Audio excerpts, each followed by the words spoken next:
أعوذ بالله من الشيطان الرجيم. بسم الله الرحمن الرحيم.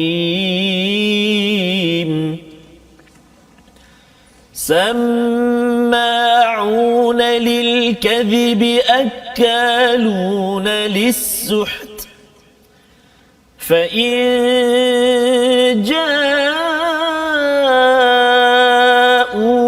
فاحكم بينهم أو أعرض عنهم وإن تعرض عنهم فلن يضروك شيئا وإن حكمت فاحكم بينهم بالقسط إن الله يحب المقسطين. صدق الله العظيم. Assalamualaikum warahmatullahi wabarakatuh. Alhamdulillah wassalatu wassalamu ala Rasulillah wa ala alihi wa man walah. Syada la ilaha illallah, syada Muhammadan abduhu wa rasuluh. Allahumma salli ala sayidina Muhammad wa ala alihi wa sahbihi ajma'in. Amma ba'du. Apa khabar tuan-tuan dan puan yang dirahmati Allah sekalian? Kita bersyukur pada Allah Subhanahu wa taala pada hari yang berbahagia, pada hari ini, pada hari Sabtu ini, untuk kita sama-sama kita bersyukur pada Allah Subhanahu wa taala. Allah memberikan peluang kepada kita untuk kita terus bersyukur. Itu satu perkara yang penting, kita bersyukur kerana Allah memberi peluang untuk kita memuji kepada Allah, kerana Allah memilih kita pada hari ini untuk menghargai segala apa yang Allah berikan kepada kita. Dan salah satu nikmat besar yang Allah berikan kepada kita iaitu Al-Quran yang kita ingin baca pada hari ini, faham dan kita ingin mengamalkannya dalam program My Quran Time pada hari ini.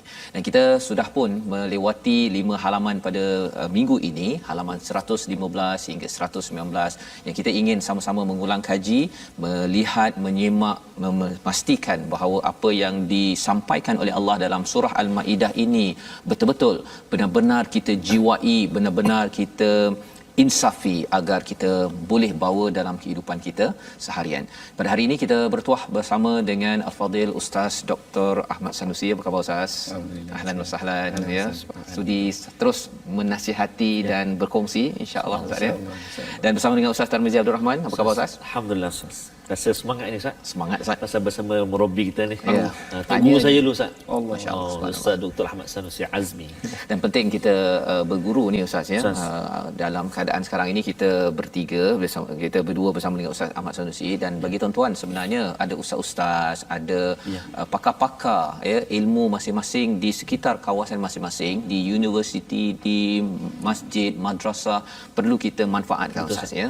Pasal apa? Pasal kita tidak mahu jadi seperti umat-umat yang diingatkan Allah, Yahudi dan Nasrani, di mana mereka tidak memanfaatkan Nabi ya, Nabi hadir tetapi mereka mendustakan, atau lebih teruk daripada itu, mereka membunuh para nabi. Kita tidak mahu jadi begitu. Jadi kita yakin, kita sedar ada orang yang berilmu, cari dan dapatkan, kerana ini bukan berkaitan dengan sekadar nak dapat duit, tetapi ini nak mendapat hidayah di dunia hinggalah sampai akhirat. Itulah yang kita selalu baca dalam surah Al-Fatihah, yang kita ingin ulang balik semula bersama dengan Ustaz Ahmad Tarmizi. Sila Ustaz. Terima kasih Ustaz Fazrul. Bismillahirrahmanirrahim. Assalamualaikum warahmatullahi wabarakatuh. Khabar tuan-tuan dan puan-puan, sahabat-sahabat Al-Quran yang dikasihi Allah Subhanahu wa taala sekalian.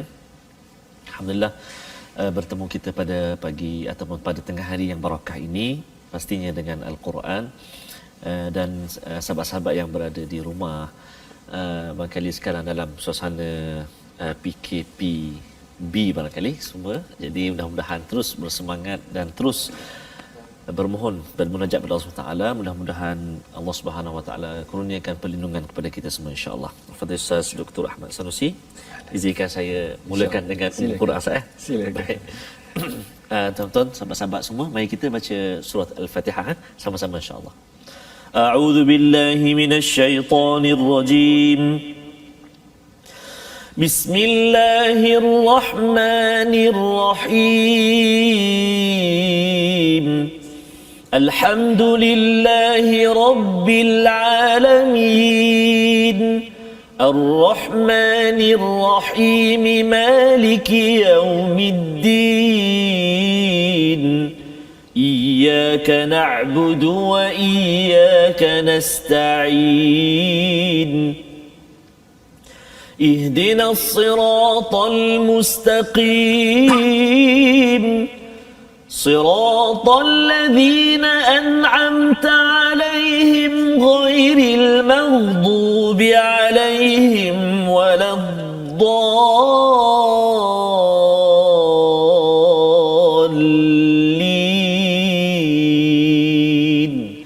آمين. Amin ya rabbal alamin. Itulah bacaan daripada surah Al-Fatihah Ustaz ya, untuk kita sama-sama memohon hidayah daripada Allah Subhanahu taala. Itulah anugerah yang amat kita perlukan setiap hari ya. Walaupun mungkin ada di kalangan kita yang ada kepayahan dari segi mungkin dari segi keuangan, dari segi kesihatan, kita doakan. Yang penting kita ingin dalam keadaan kita sihat tidak sihat, dalam kita ada banyak ataupun sedikit keuangan, kita masih lagi dipimpin hidayah oleh Allah Subhanahu taala, kerana hidayah itulah yang akan memimpin kita jalan ke pada rahmat Allah menuju ke syurga Allah Subhanahu Wa Taala.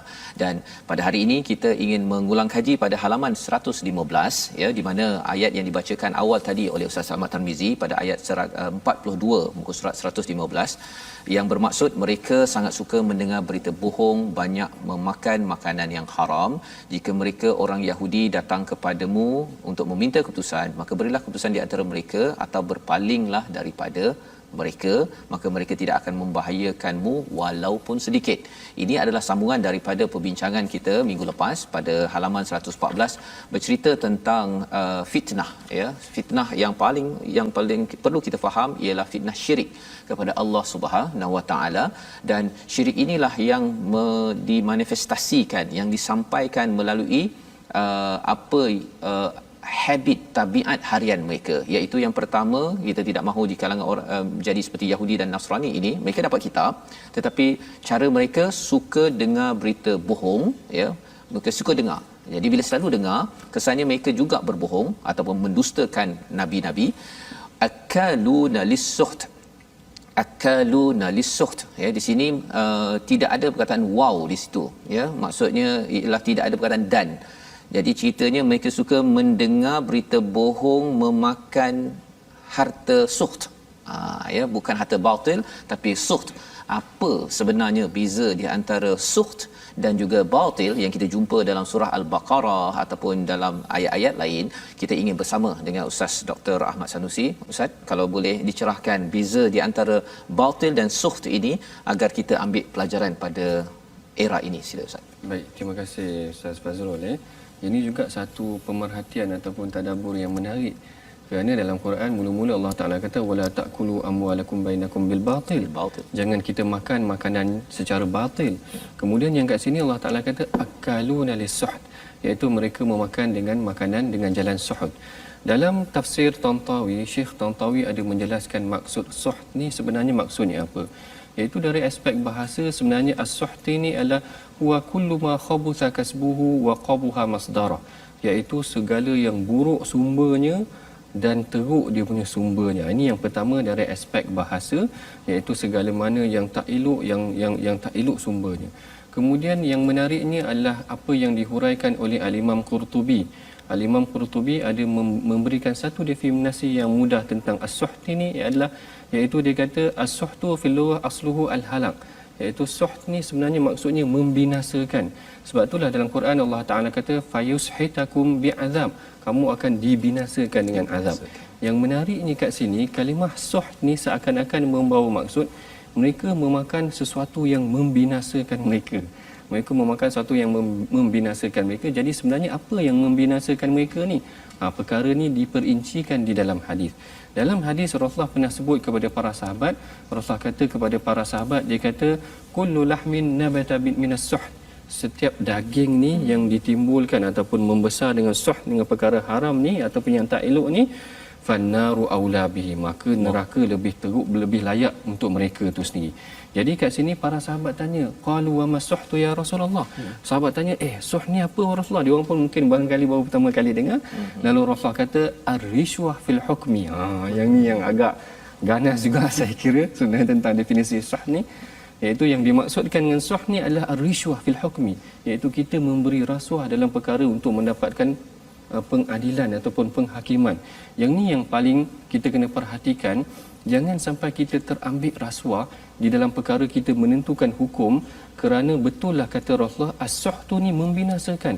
Yang pertama Rasulullah jelaskan as-suhtu ni adalah tentang rasuah. Kalau kita perhatikan hari ini, yang membinasakan sistem kita sebenarnya rasuah lah.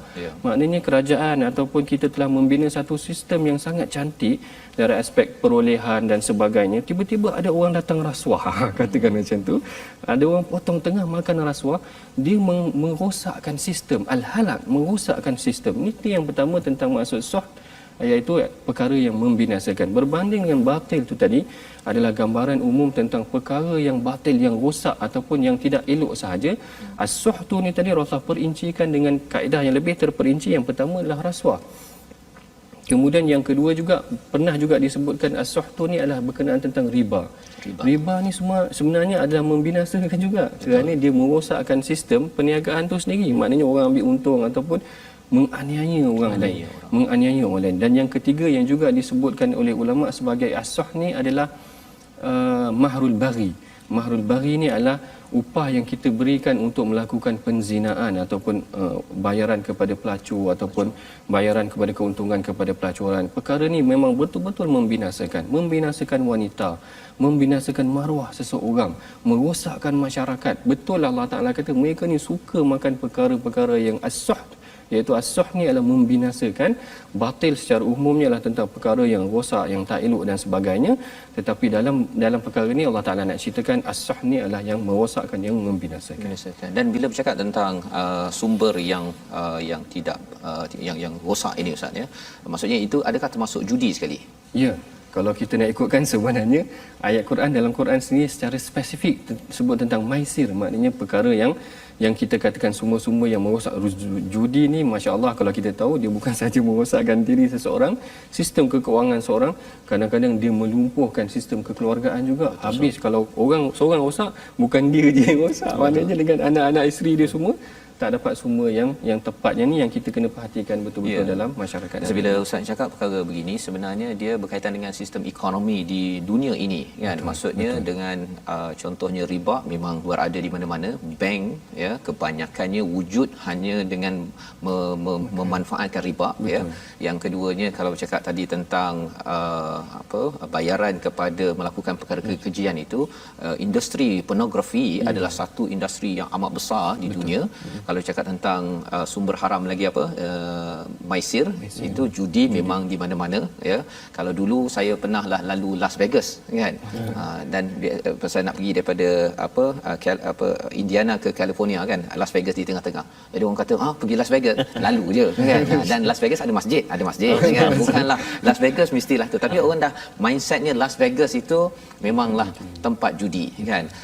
Dan juga kalau tadi bercakap tadi tentang rasuah tadi itu, rasuah ni dia bagi setengah orang memang dia dah jadi satu pelincir utama dalam nak berniaga kan. Jadi sebenarnya bercakap tentang ekonomi di peringkat dunia ataupun di negara kita, suht ini adalah perkataan yang amat besar. Betul. Ya, dan ini ada susul galur daripada orang Yahudi Nasrani yang disampaikan di sini yang perlu kita ambil perhatian. Tapi lebih daripada itu, kita tahu kesannya besar.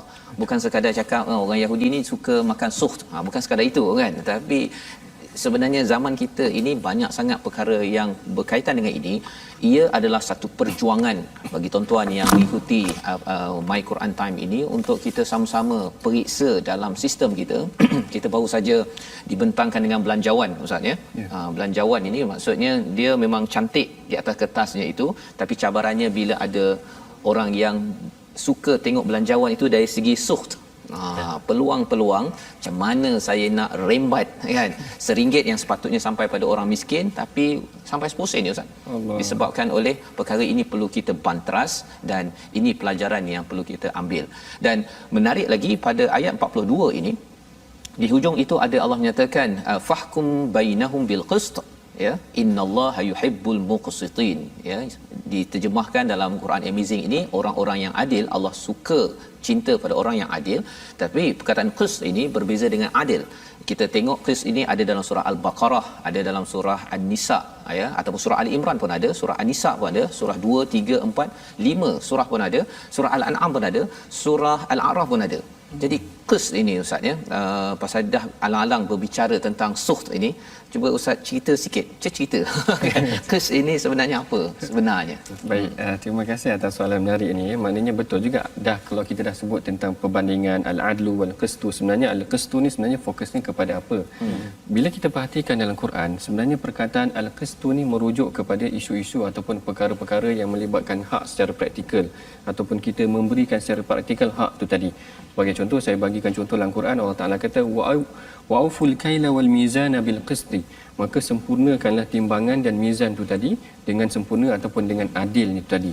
Macam tu juga Allah Taala sebutkan juga di dalam perihal anak yatim, kalau tak silap saya, wa in khiftum alla tuqsitu fil yatama, kalau kamu tak mampu untuk memberikan hak yang adil kepada anak yatim, kalau kamu tak mampu ataupun sempurnakan hak pada timbangan.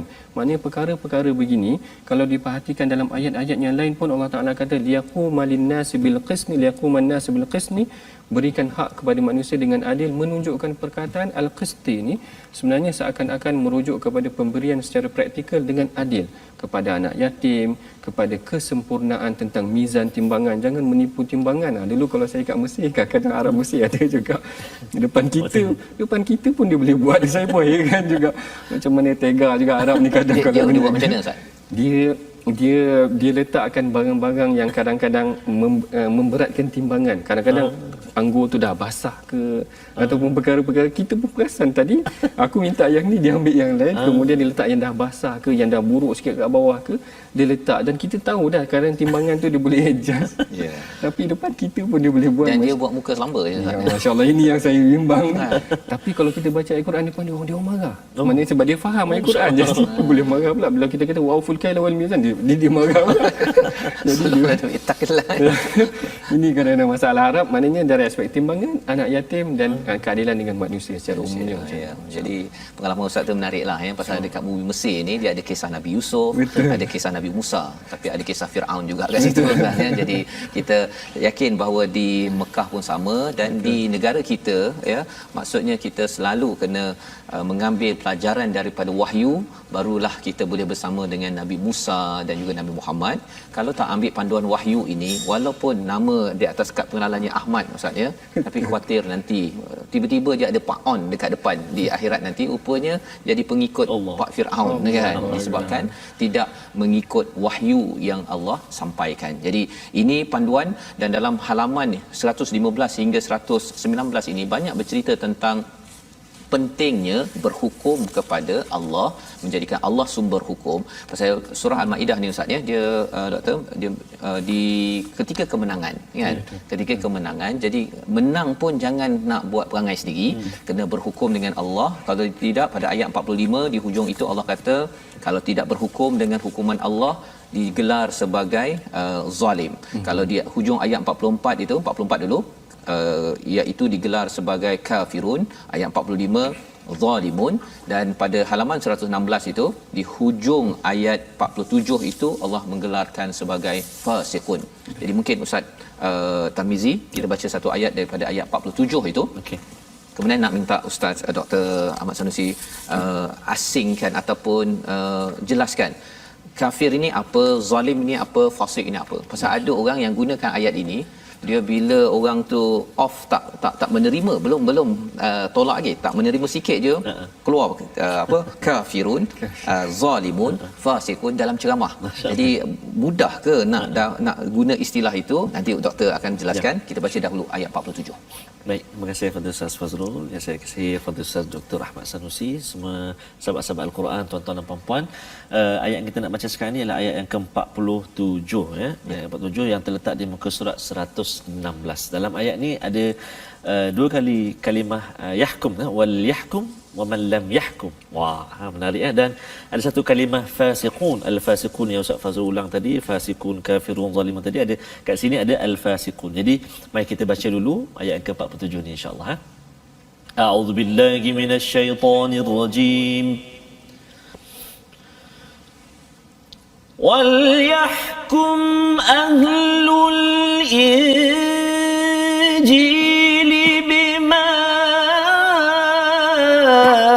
أنزل الله فيه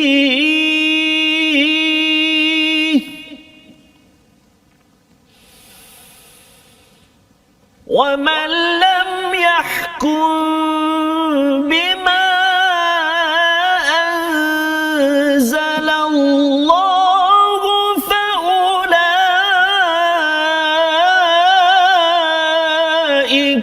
هم الفاسقون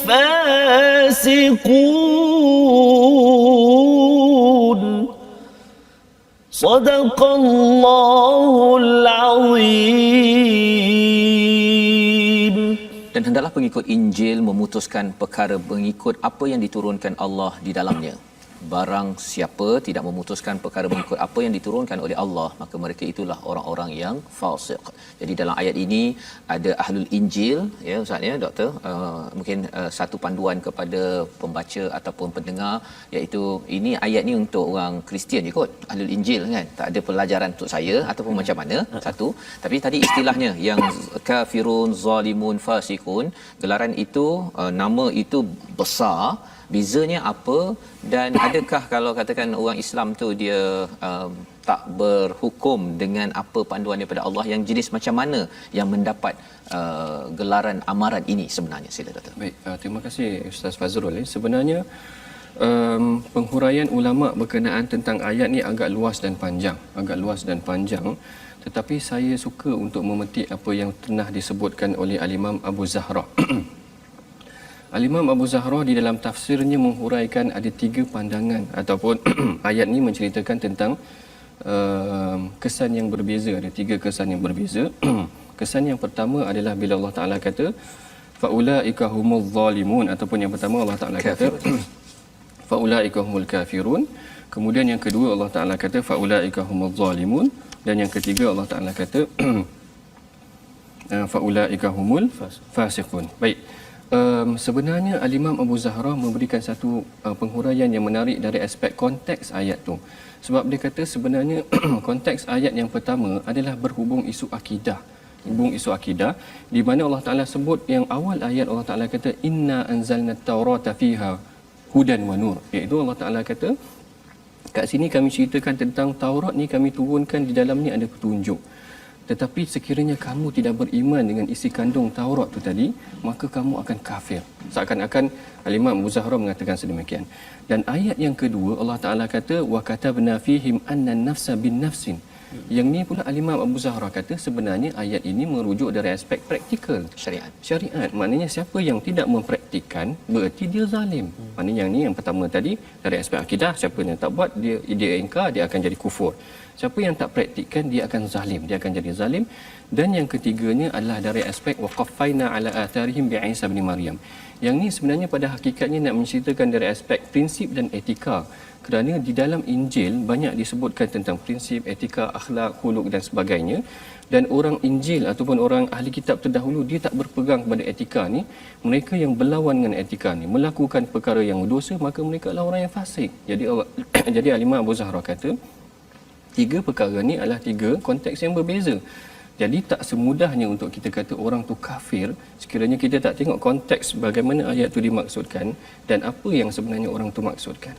Jadi itu adalah 3 perkara, ya, ada kaitan dengan akidah, ada kaitan dengan syariat, ada kaitan dengan etika, akhlak, dan istilahnya berbeza. Bukannya kalau saya tak suka kan terus sahaja dapat 3 gelaran terus, ya. Sebagai peringatan kepada kita, My Quran Time, kita berehat sebentar, kita kembali semula dengan beberapa ulang kaji tambahan selepas ini. Sekali lagi My Quran Time, baca faham amal insya-Allah.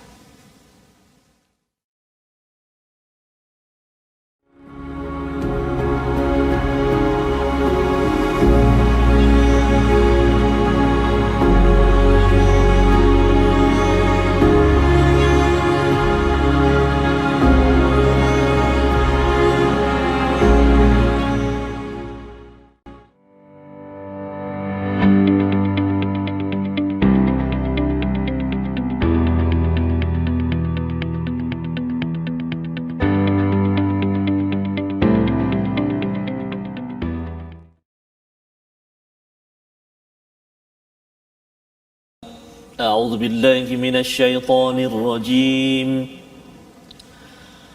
أفحكم الجاهلية يبغون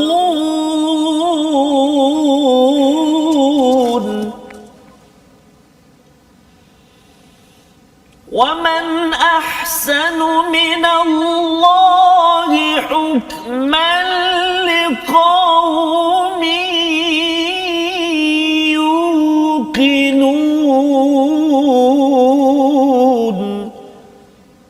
صدق الله العظيم. Surah Al-Azim, adakah hukum jahiliah yang mereka ingini? Hukum siapakah yang lebih baik daripada hukum Allah bagi orang-orang yang meyakini agamanya? Kita kembali semula dalam My Quran Time ulang kaji kita pada halaman 115 hingga 119, dan pada hari ini kita sudah pun, pada kali ini kita sudah pun melihat pada ayat 50 ya. Kalau tadi kita melihat beberapa ayat Ustaz ya, berkaitan dengan kalau tidak berhukum dengan hukuman panduan daripada Allah, sama ada kafir, sama ada dia zalim ataupun fasik. Dan Ustaz dah doktor dah menceritakan tentang beza di antara tiga perkara itu, dan ada sesuatu yang doktor ingin tambah di situ. Baik, sebenarnya begini yang itu adalah daripada pandangan Muhammad Abu Zahrah sendiri, iaitu al-Imam Syekh yang mengarang kitab Zahratul Tafasir. Tetapi menurut al-Imam Alusi pula, dia sebenarnya berbeza dari aspek konteks audience, iaitu kepada siapa Allah Taala menyampaikan ayat tersebut. Yang ayat pertama berkenaan tentang yang Allah Taala turunkan Taurat dan sebagainya, sebenarnya mesej tu ingin disampaikan kepada orang Islam menurut al-Alusi. Jadi seakan-akan sekiranya orang Islam mengingkari apa yang disampaikan oleh Allah Taala di dalam ayat ini, maka bererti mereka boleh jatuh kufur. Dan kita tak semudahnya juga, yang ni maknanya kita kena tengok betul-betul. Hari ini kan kadang-kadang orang mudah sangat untuk mengkufurkan orang.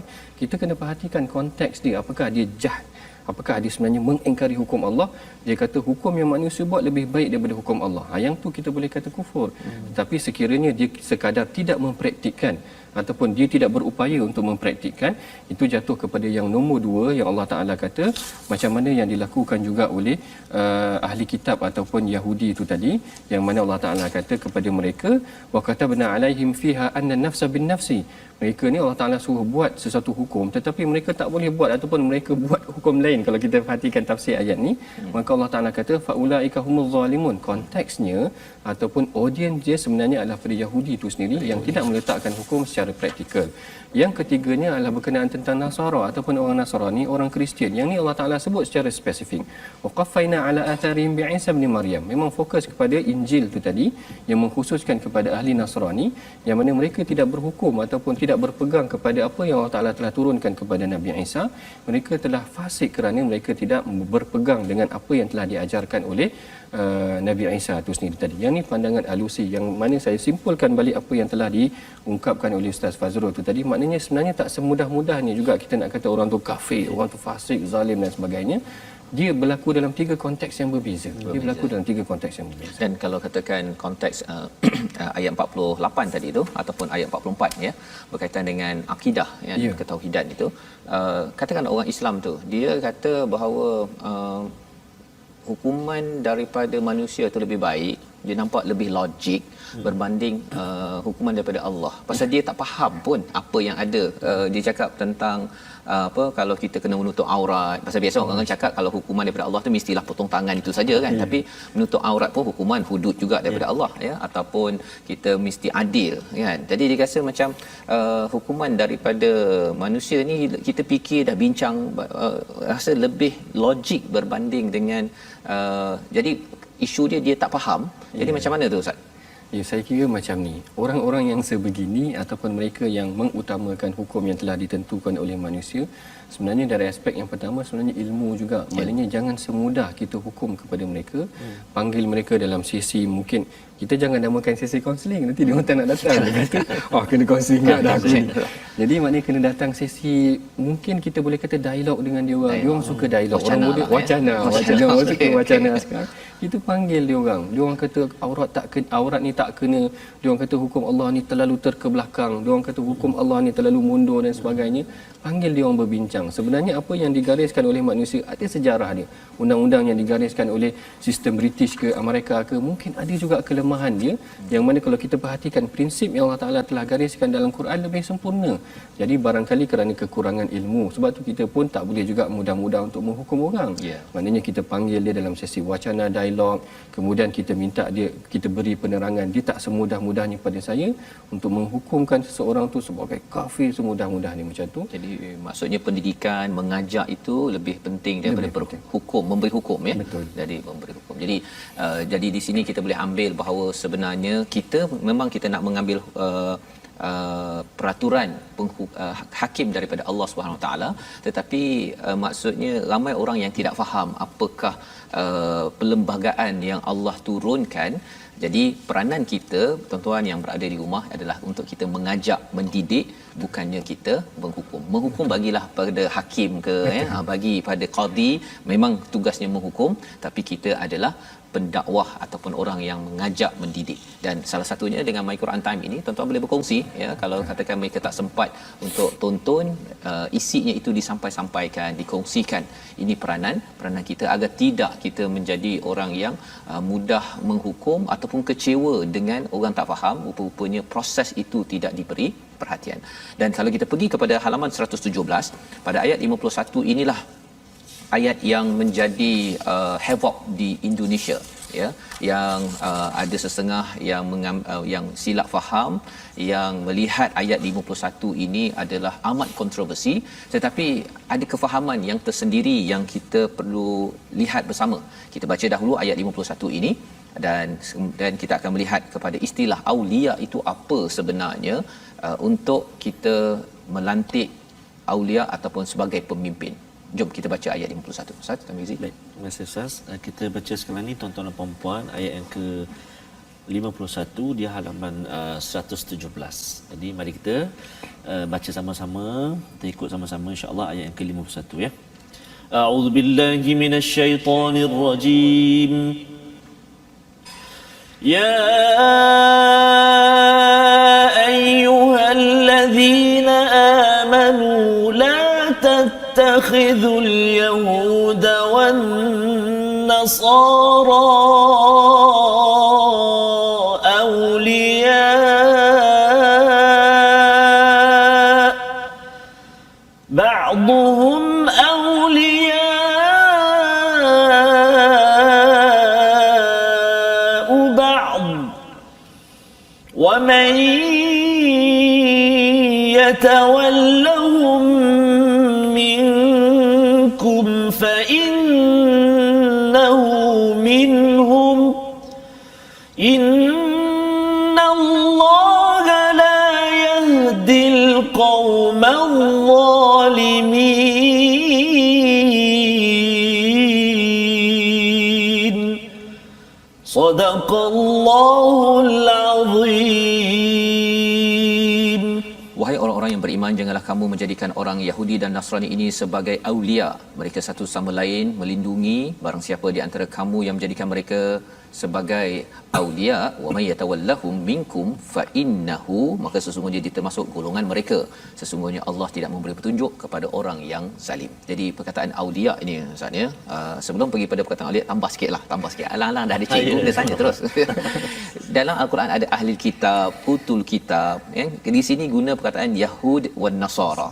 Ya, kalau Ustaz Doktor boleh cerahkan sikit apa perbezaan penggunaan istilah itu, ringkaslah, ya.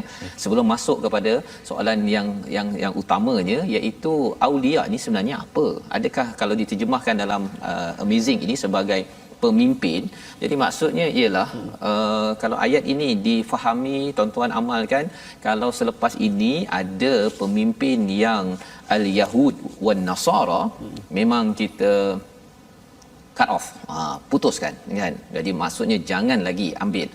Tapi adakah kefahaman itu betul? Jadi kita nak lihat dulu apa maksud Yahud wan Nasara itu sendiri, dan kemudian aulia. Sila Ustaz. Baik, secara ringkasnya, maknanya secara literalnya perkataan Yahud tu memang merujuk kepada orang Yahudi itu sendiri, dan Nasara adalah orang Nasrani. Cuma Yahudi itu dia punya kaumnya ke dia punya agama dia?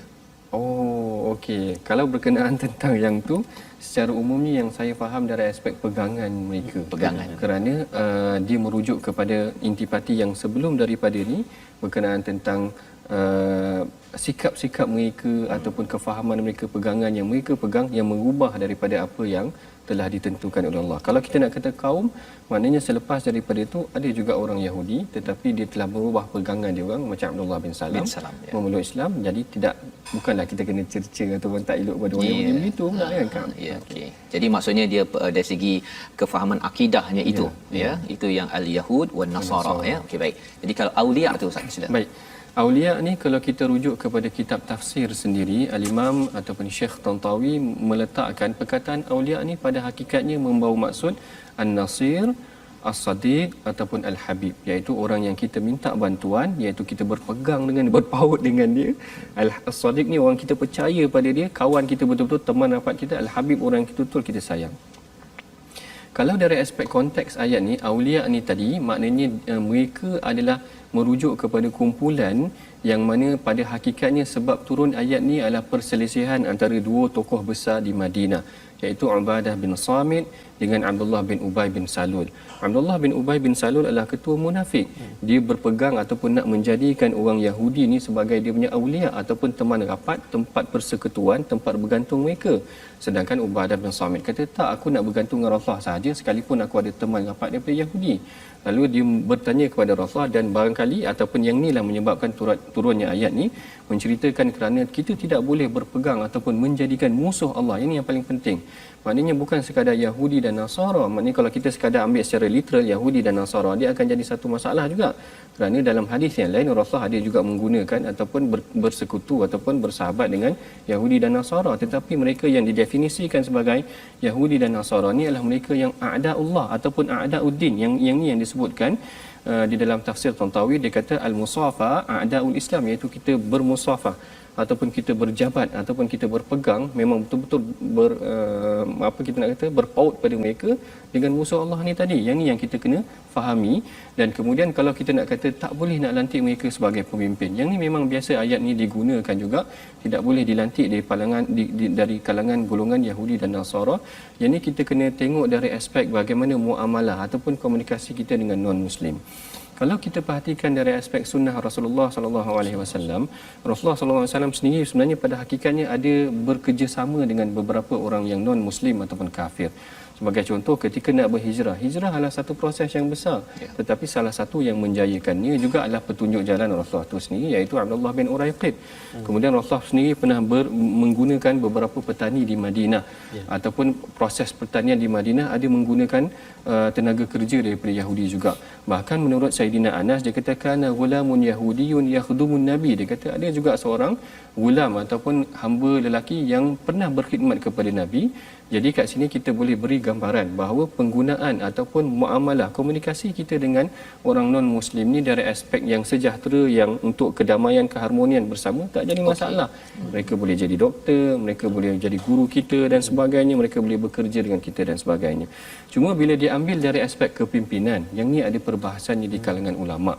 Maknanya ulama' memberikan satu definisi. Ada di kalangan mereka yang memandang ataupun mengambil satu definisi yang agak keras ataupun agak strict sikit.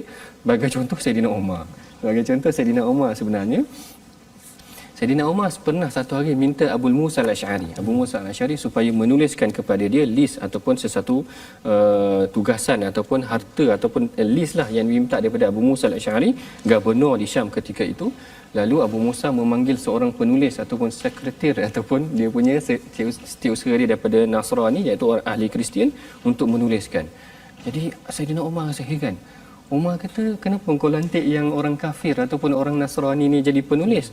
Jadi Abu Musa kata dia berkebolehan untuk merekodkan barang dan sebagainya, merekodkan hasil dan sebagainya. Lalu Umar kata, tak ada ke orang lain ataupun tak ada ke orang Muslim yang lain yang boleh digunakan untuk menguruskan perkara ni? Jadi dari aspek ni sebahagian ulama berpegang Umar berpendidikan agak keras ataupun agak strict, maknanya dalam urusan yang terutama perkara ni adalah urusan rekod. Maknanya melibatkan kerahsiaan barangkali ataupun urusan ekonomi. Jadi tidak semudahnya juga untuk diberikan kepada yang mungkin mendedahkan kepada musuh orang Islam. Jadi yang ni yang pendirian yang pertama. Ada juga di kalangan para ulama berpegang kepada hadis yang mana Rasulullah bila mana datang seorang kafir untuk memberi bantuan kepada Rasulullah ketika dalam perang Badar. Lalu Rasulullah kata irji'. Dan Rasulullah kata pulanglah. Dia kata inna la nasta'inu bil musyrik. Kami tidak akan minta bantuan dengan orang musyrik dalam urusan peperangan. Bererti beberapa hadis dan panduan ayat Quran yang kita perhatikan dalam urusan yang besar, kepimpinan yang tertinggi, urusan yang melibatkan urusan kuasa yang penting, maka yang ni yang ulama kata tidak diserahkan kepada non-muslim.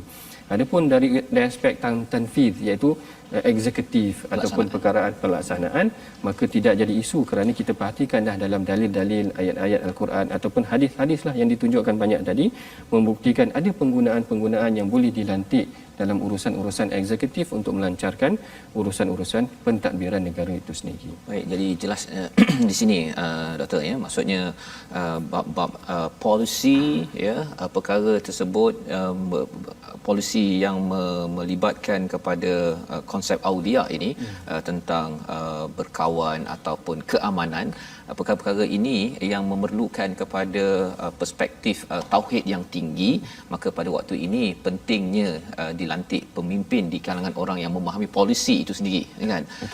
Terutama bila kita cakap tentang yang beriman kepada Allah Subhanahu taala berbanding dengan kalau katakan Yahudi dan Nasara ini Kristian, polisi itu mungkin ada masalah di tengah-tengahnya kan. Dan perkara inilah yang kita perlu sedar ya, dan boleh kita melihat lebih panjang lagi lah banyak. Betul. Topik ini sebenarnya topik ini luas lagi, ya, dan pembahasan dia sangat panjang dan ada buku-buku yang khas berkenaan dengan perkara ini khas, mungkin terlalu ringkas juga kita nak ceritakan. Betul. Tapi paling kurang kita tahu bahawa perkara-perkara polisi, perkara-perkara yang berkaitan dengan hala tuju akidah dalam sesuatu kawasan itu, maka perlu pastinya diserahkan kepada orang yang memahami perkara tersebut. Doktor ya, pasal saya pernah dulu saya di US, saya nak ikut coaching.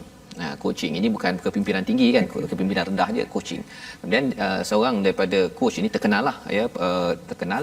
Jadi dia call, dia kata apa yang awak nak capai kan, awak nak capai. Pasal coaching ni dia nak tahu dulu apa yang kita nak capai kan, dia akan bantu kita untuk mencapai apa yang kita nak capai.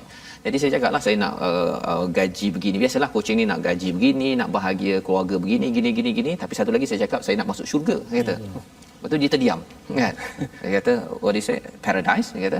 Dia terdiam gitu. Pasal apa yang berhubung itu ialah bukan Islam lah, bukan Islam. Jadi pada waktu itu saya pun terfikir, okey, ada benda dalam hidup ini yang kita boleh minta bantuan. Operation tadi okeylah, pelaksanaan kan. Tapi ada perkara yang orang yang kita minta tolong tu pun dia tak faham macam mana kita nak serahkan urusan kita untuk dibantu, ditolong. Inilah yang ada kaitan dengan aulia sebentar tadi.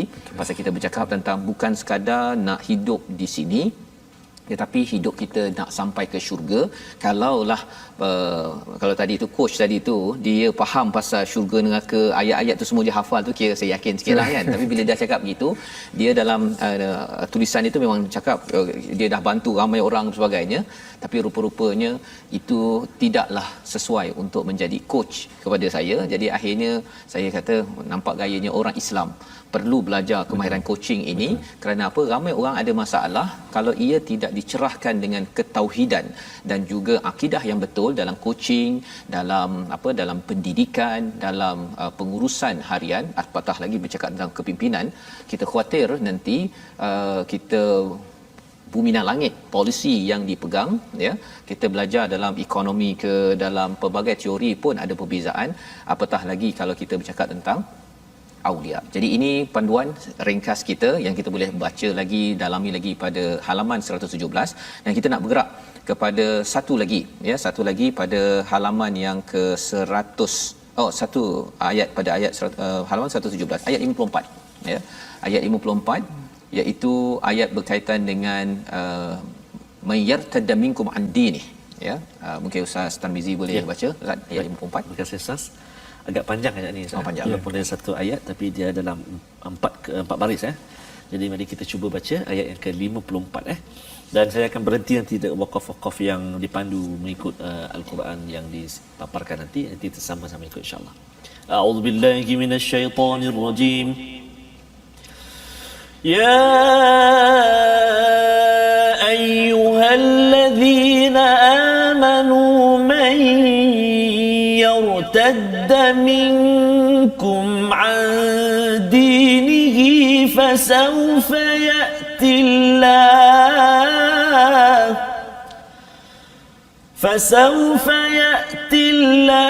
بقوم يحبهم ويحبونه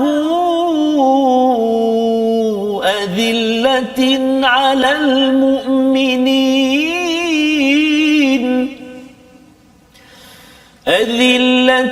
على المؤمنين أعزة على الكافرين يجاهدون في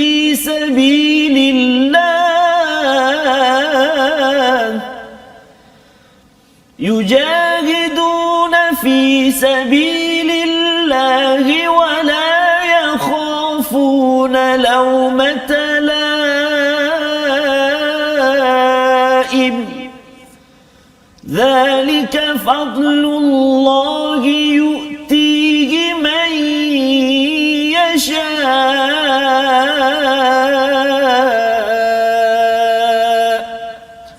والله واسع عليم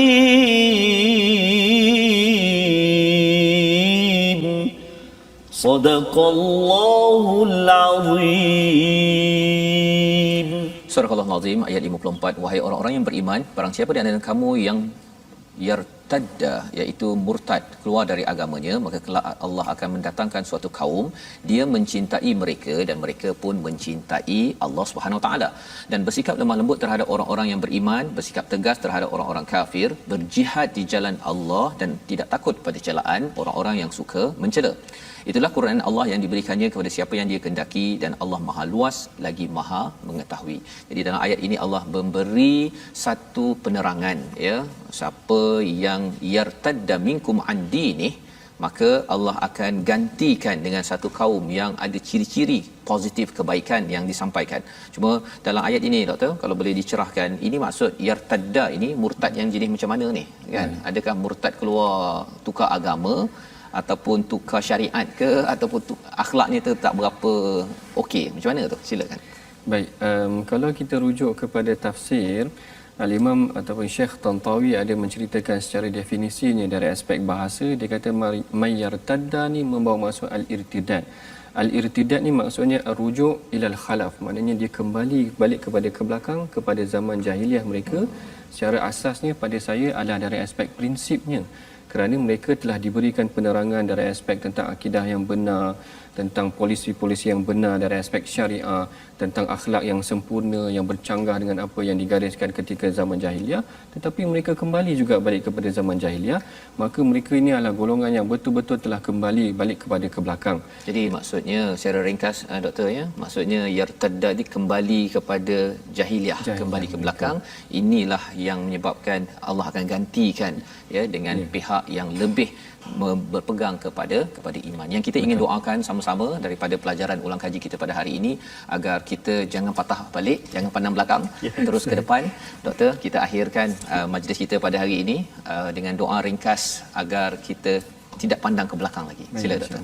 Bismillahirrahmanirrahim. Alhamdulillahirabbil alamin. Wassalatu wassalamu ala asyrafil anbiya'i wal mursalin wa ala alihi wa ashabihi ajma'in. Allahumma salli ala sayyidina Muhammad wa ala ali sayyidina Muhammad. Allahumma ighfir lana dhunubana wa kaffir 'anna sayyi'atina wa tawaffana ma'al abrar. Rabbana hab lana min azwajina wa dhurriyyatina qurrata a'yunin waj'alna lil muttaqina imama. Allahumma ighfir lana wa liwalidina warhamhum kama rabbawna shighara. ربنا اغفر لنا ولإخواننا الذين سبقونا بالإيمان ولا تجعل في قلوبنا غلا للذين آمنوا ربنا إنك رؤوف رحيم ربنا هب لنا من أزواجنا وذرياتنا قرة أعين واجعلنا للمتقين إماما ربنا آتنا في الدنيا حسنة وفي الآخرة حسنة وقنا عذاب النار وصلى الله على سيدنا محمد وعلى آله وصحبه وبارك وسلم والحمد لله رب العالمين. Amin ya rabbal alamin. Moga Allah memimpin kita terus dengan hidayah dan tidak pandang ke belakang dengan berhukum kepada panduan daripada Allah. Inilah yang kita ingin sebarkan dalam tabung gerakan Al-Quran, satu kesedaran, satu perjuangan sebenarnya. Tuan-tuan boleh menyumbang dalam nombor yang tertera di kaca TV ataupun di online itu. Satu usaha kita sama-sama menggerakkan pasal apa yang kita belajar ini bukan sekadar satu teori tetapi ia adalah satu praktikal yang perlukan kepada perjuangan kita bersama dan moga-moga dengan sumbangan tuan-tuan kita melahirkan banyak lagi program pendidikan, program mengajak manusia kepada kebenaran sehingga manusia yakin bahawa hukuman Allah, hukum Allah, panduan Allah inilah yang terbaik. InsyaAllah kita bertemu lagi pada ulangan pada jam 5, pada jam 11 malam dan juga 6 pagi. InsyaAllah kita besok kita akan melihat ulang kaji sekali lagi ayat-ayat yang telah kita lihat tadi. Moga-moga ini akan terus mencerahkan kita. Rancangan ini dibawakan oleh Mufas. Mengucapkan mengharapkan tuan-tuan terus bersama Al-Quran, My Quran Time, baca faham amal insya-Allah.